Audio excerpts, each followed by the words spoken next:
Oh, hi, welcome. Here is your tea. Today, it's just a simple nettle tea.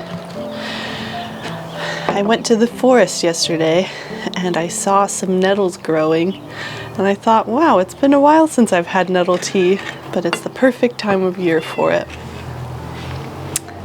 So welcome back, everyone. It's been a bit of a lighter month when it comes to creation, but one of the things that has been taking up a lot of my time is tending to my garden. So before I get into showing you what I made this month, let me give you a little tour of everything that's grown so far. Come on. So the first section of our garden is our herb garden. We have a bunch of oregano here that we love to use for cooking, and a humongous rosemary plant. This is our enormous artichoke plant. It's like a dinosaur plant. And earlier in the spring we had a bunch of artichokes that we ate, but now they're just about to flower and I'm really excited to see what they look like. And then we walk into the main garden path. In the first beds, when you first come out of the house, we have our giant potato beds. And then this bed over here, lots of things are happening. Our cilantro is all bolted, but we have a lot of this green cilantro, which I hear makes a really good Indian food. And then this is a summer squash. And there's one little summer squash that's growing down here. And then we have some cucumbers that are growing. We have some bolted lettuces. And then this, I don't know if you remember back in March, this is our pea plant. And it's pretty much all finished growing. I got one last pea, but we have a bunch of peas now stored in our freezer for the winter. So in this garden bed, we have 3 zucchini plants. And I do kind of think that that's 2 zucchini plants too many. We're gonna have way too many zucchinis, but they just seem so happy. I can't get rid of them, I've grown attached. And then underneath them are a bunch of carrots that are very happy and nicely shaded underneath the zucchini. We have some more carrots here, and we have some more summer squash and a little tiny cucumber plant. And then behind me is an enormous raspberry bush, which I have been harvesting a lot of berries from. I've never had so many raspberries that they even make their way to the kitchen. Usually I just love them so much, I eat them all right where I am, but we've been having so many raspberries that I surprisingly have had enough to make 1 jar of jam, which is a real pleasure. Over here is our garlic bed. I planted this garlic back in the fall, but the garlic is on the verge of being harvested. Also, I planted a borage plant in here last year, and now there are 2 borage plants that came up. So the borage has spread a little bit, and the flowers are edible. They taste like cucumbers. And this is my 3 sisters bed. So I planted corn, beans, and squash. I planted popcorn. I've never grown popcorn before. And I planted some black beans, and then I planted 1 kabocha squash. And then we have a few volunteer potatoes because it's pretty much impossible to get rid of seed potatoes from an old bed where you planted potatoes. But the nasturtiums over there are so beautiful. So in this bed, we have a volunteer tomato, and then we have a lot of lettuce that has bolted. There's a spiral here. In this bed, I have some broccoli here in the front, a little baby rhubarb plant, and then some kale in the back. And then in the center of my spiral, I planted some 4-leaf clover for good luck.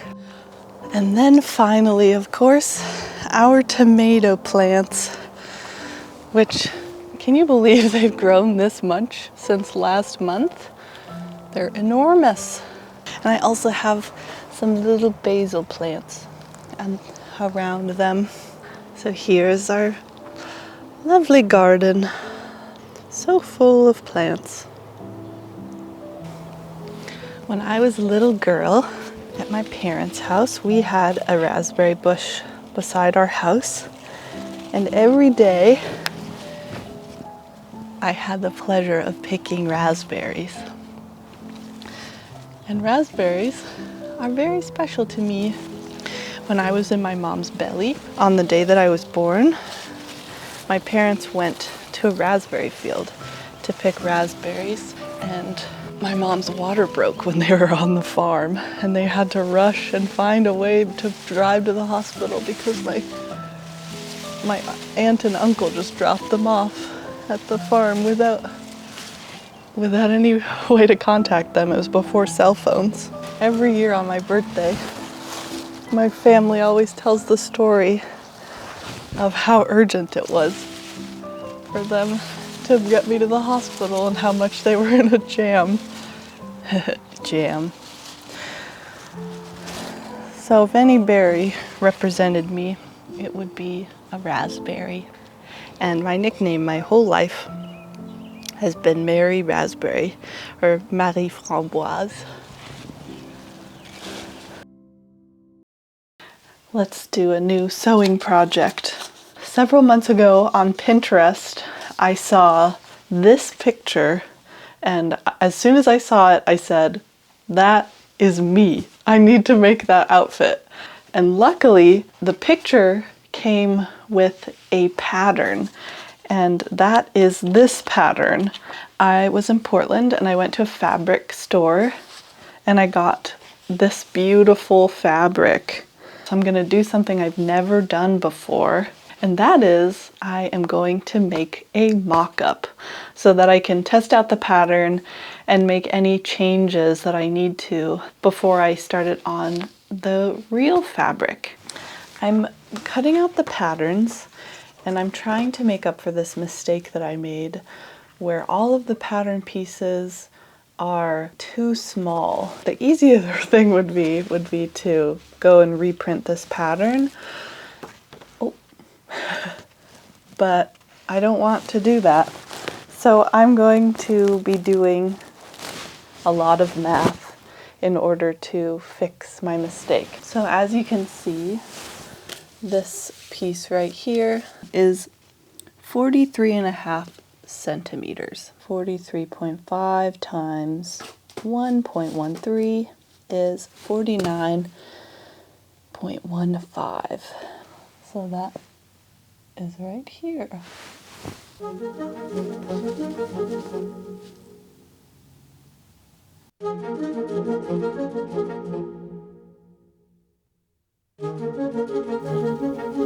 I did all my math calculations on my pattern pieces, and now I'm going to cut them out.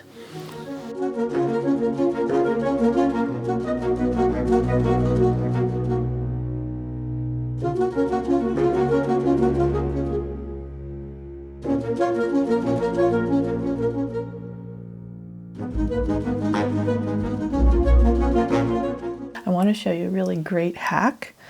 So for these straps, I'm going to have to flip this inside out. So I'm going to bury this yarn piece inside, and I'm going to sew around it, and you see the end right here is poking out. I'll be able to flip it inside out when it's done. But you have to be careful not to get the yarn piece caught. Ta-da! Much faster than if I had to do it without this.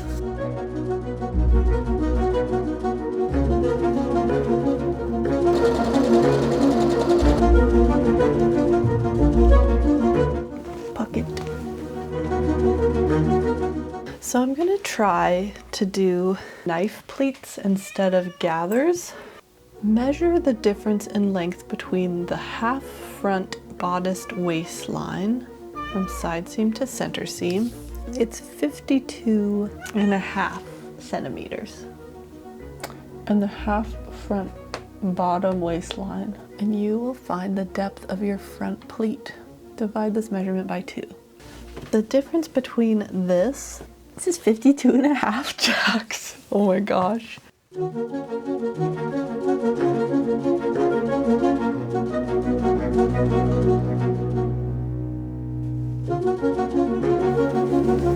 It's looking good.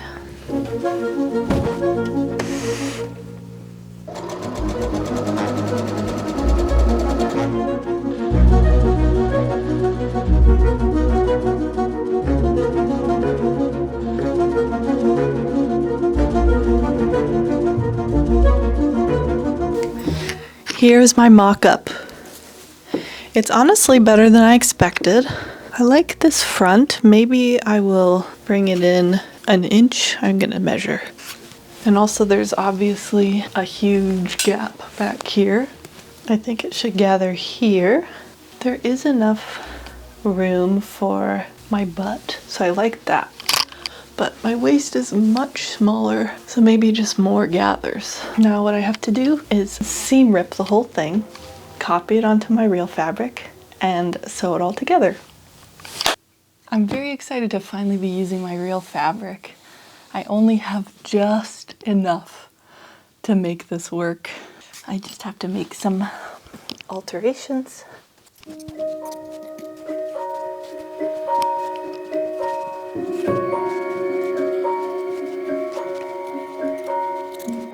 Now we cut.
I need to get this pant onto this top. Right, Jasmine? Measure the difference in length between the half front bodice waistline from side seam to center seam and the half front bottom waistline from side seam to center seam. So I also said that I wanted to begin the pant gathers at 13 centimeters. So that means right here.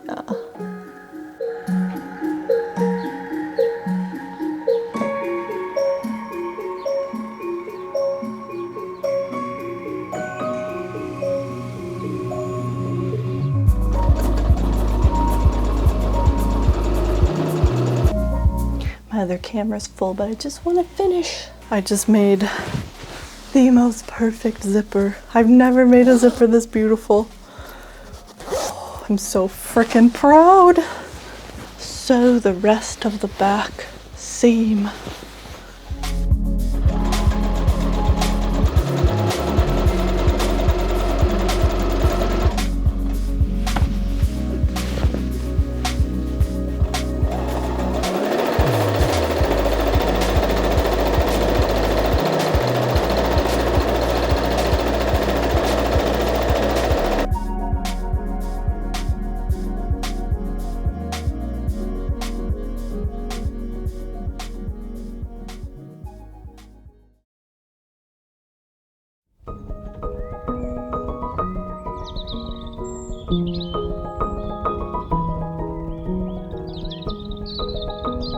Now, what do these overalls mean to me? It has taken persistence to decide that I can create exactly who I want to be. I've been thinking of my high school self lately. Back then, I remember I committed to start collecting music that made my heart sing instead of only listening to what was popular. It's not a particularly radical idea. I certainly wasn't the first to do it. But at the time, it was significant to take the step to choose myself and to appreciate myself enough to say my taste was good enough.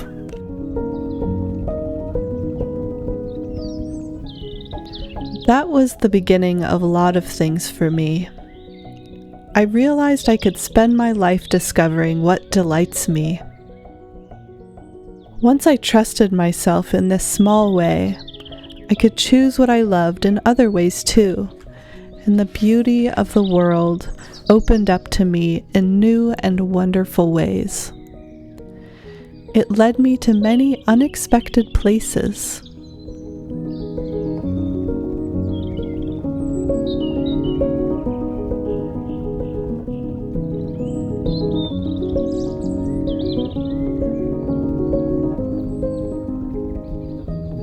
I'm glad I put the time into making something so I could grow still more towards my becoming. I'm glad that this time I took even more time to make it well.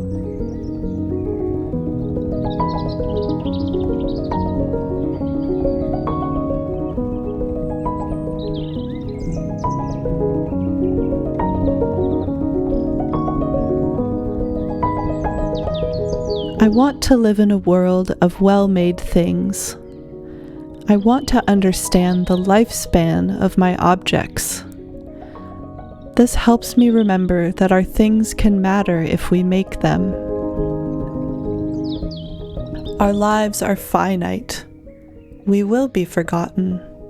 But I will try not to forget while I'm here, and I'll strive to suck the marrow out of life in these small, deliberate ways.